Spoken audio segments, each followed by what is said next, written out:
할렐루야, 안녕하세요. 오늘 토요일이네요. 한 주간 동안 수고 많으셨습니다. 오늘도 하나님의 말씀으로 충만하게 채워져서 내일 주일 예배를 승리하는 여러분 되시길 축복합니다. 오늘은 토요일이어서 그런 것이 아니고요. 제가 묵상 내용을 정리하다 보니까 좀 내용이 많아졌는데, 그래서 오늘 본문 말씀은 1절부터 15절까지입니다.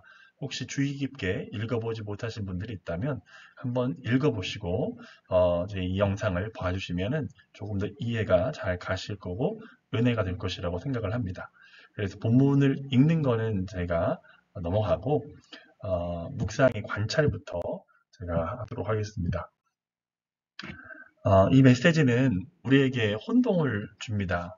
왜 그렇습니까? 이 청지기가 차용증서를 일일이 본인의 임의대로 수정하면서 자신의 이득을 챙기려고 했기 때문에 자칫 이 본문의 메시지를 이해할 때 이런 오류에 빠질 수가 있습니다.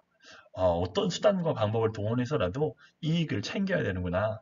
그것이 어떤 불법적인 것이든 결과만 좋으면 되는구나. 이렇게 적용할 사람은 없겠지만 이런 오해를 날 수 있다는 거죠. 잠언 21장 6절에 보면 속이는 말로 재물을 모으는 것은 죽음을 구하는 것이라 곧 불려다니는 안개니라 라고 말씀하시죠. 그러니까 위와 같은 해석은 성경의 전반적인 교훈을 볼 때 적절하지 않고 어울리지 않는 것이라고 볼 수 있습니다. 저는 이 본문에 대한 해석의 열쇠는 마지막에 있다고 생각해요. 하나님과 재물을 겸하여 섬길 수 없느니라. 이렇게 말씀하신 것은 믿는 자들이 어떤 물질관을 가지고 살아가야 되는지를 주님께서 이 1절부터 15절에 말씀해 주시고 있는 것이죠. 그렇다면 앞에 설명한 것과 같은 섣부른 해석은 성경 전체의 주제와 어울리지 않음을 우리가 알 수 있습니다. 대부분의 성경 해석이 이처럼 막힐 때, 해석이 잘 안 될 때는 그 문맥에서 답을 찾을 수 있어요. 그래서 꼼꼼하게 본문을 읽는 것이 중요합니다. 1절부터 7절까지 보면 불의한 청지기는 8절에 이 세대의 아들들과 이어지는 것을 볼 수가 있어요. 바로 불의한 청지기는요, 믿는 자들을 얘기하는 것이 아니라 이 세대의 아들들이라고 이해할 수가 있습니다. 그가 비록 불법적인 방법으로 일을 처리했지만 그가 주인에게 칭찬받았던 이유는 지혜롭다고 인정받은 이유는 자신이 미래에 처할 상황을 알고 현재 그 준비를 하였다는 것입니다.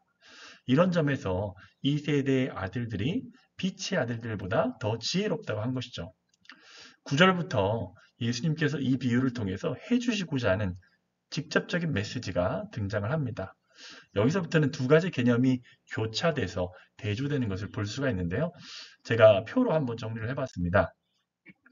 A와 B예요. A와 B. 불의한 재물로 친구를 사기라. 그 재물이 없어질 때에 그들이 영주할 처소로 영접하리라. 지극히 작은 것에 충성된 자 불의한 자는 큰 것에도 충성되고 불의하다. 불의한 재물에도 충성하지 않는 자는 참된 것을 맡기지 못한다. 남의 것에 충성하지 않으면 너희의 것을 너희에게 주겠느냐. 이 말씀이 계속 교차되고 있어요. 그래서 A열에 있는 의미들은 서로 이어지고요. B열에 있는 의미들도 서로 이어지면서 상호 대조를 하고 있다는 것입니다. 불의의 재물은 지극히 작으며 또 남의 것과 연결이 되어 있고요. 영주할 처소는 큰 것, 참된 것, 너희의 것으로 연결될 수 있어요. 이 대조를 통해서 예수님은 제자들이 이 땅에서 물질을 어떻게 관리하며 하나님을 섬겨야 할지를 가르치고 있는 것이에요. 제가 이것을 좀 풀어서 여러분들이 쉬운 글로 의미가 와닿게 한번 써봤습니다. 이런 의미라고 생각을 해요. 얘들아, 이 땅의 물질은 비록 불의한 부분이 있지. 그리고 영혼의 관점에서 볼 때는 매우 작은 것이지. 그러나 그 물질은 나의 자리를 빼앗을 만큼 그 힘이 강력하여서 나의 말을 듣고 나만을 섬기고 나만을 사랑하지 않으면 그 물질로 인하여서 망하게 될 것이란다. 하지만 너희가 나만을 섬기고 나만을 사랑하여 작은 물질을 영주할 처소를 위해 사용하고 불의한 재물을 잘 관리하여 선한 일에 열심을 낸다면 나는 너희의 것을 너희에게 맡기고 영주할 처소로 너희를 인도할 거란다. 이런 의미라고 저는 이해되었습니다.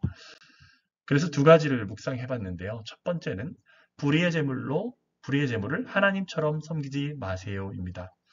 불의의 재물은 지극히 작은 것이며 재물은 모래와 같이 사라집니다.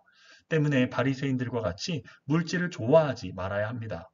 물질을 좋아하지 않는 사람의 특징은 영원한 하늘나라에 대한 소망이 희미해져 있다는 점이죠. 작은 것이 아닌 큰 것, 영원하지 않은 것이 아닌 영원한 것에 눈을 뜨시기를 축복합니다.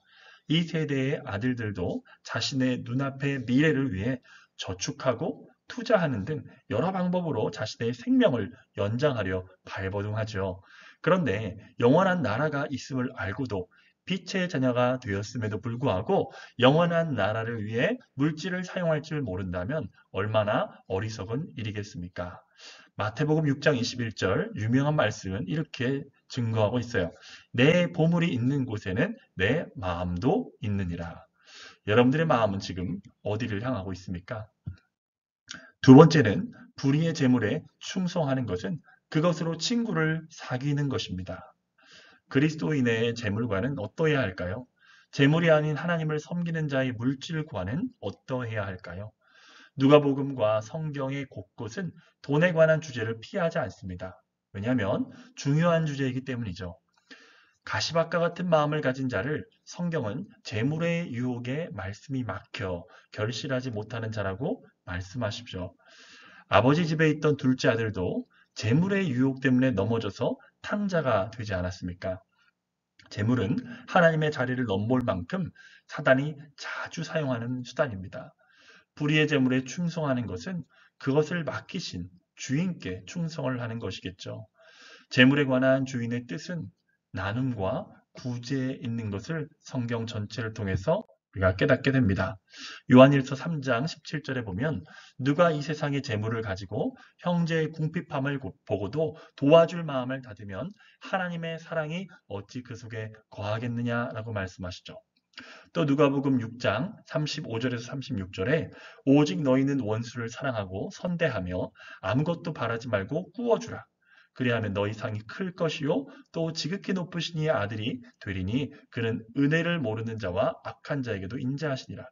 너희 아버지의 자비로우심 같이 너희도 자비로운 자가 되라고 말씀하십니다. 여러분은 불의의 재물로 얼마나 많은 영혼을 살리고 있습니까? 하나님께 부요한 자는 재물을 나누고 베풀 줄 아는 자입니다. 존 스토트 목사님의 제자도라는 책에 이런 글이 써 있습니다. 우리는 예수님이 여전히 어떤 사람들에게는 아마 우리까지도 전적인 자발적 가난의 삶을 살면서 그분을 따르라고 부르신다고 믿는다. 그리스도는 부유하심에도 불구하고 가난하게 되사 자신의 가난으로 우리를 부유하게 하셨다. 우리가 그분을 따르기 위해서는 그분의 은혜를 구해야 한다. 우리는 가난하고 억압받는 사람들에 대해 알아가고 그들로부터 불의의 문제에 대해 배우며 그들의 고통을 덜어주기 위해 노력하고 정기적으로 그들을 위해 기도하기로 결단한다. 여러분들의 기도의 제목의 방향, 여러분들의 재물에 흘러가는 흐름들, 그것은 어디를 향하고 있습니까? 이 땅에 억압받고 불의한 가운데 처한 이들을 향해서 흘러가야 될 줄 믿습니다. 자발적인 가난의 삶으로 예수님의 그 십자가의 삶에 동참하는 우리가 되기를 축복합니다. 우리 함께 기도하겠습니다. 주여 불의의 재물을 주인 삼지 않게 하시고 영원한 나라를 위해 준비하는 도구로 지혜롭게 사용하게 하여 주옵소서. 주여 이 세상의 재물로 형제의 궁핍함을 외면하지 않게 하시고 예수님께서 그러하셨듯 자발적 가난의 삶이 우리에게 있게 하소서. 예수님의 이름으로 기도합니다. 오늘 이 말씀을 깊게 묵상하면서 하나님의 은혜 가운데 승리하는 하루 되시길 축복합니다.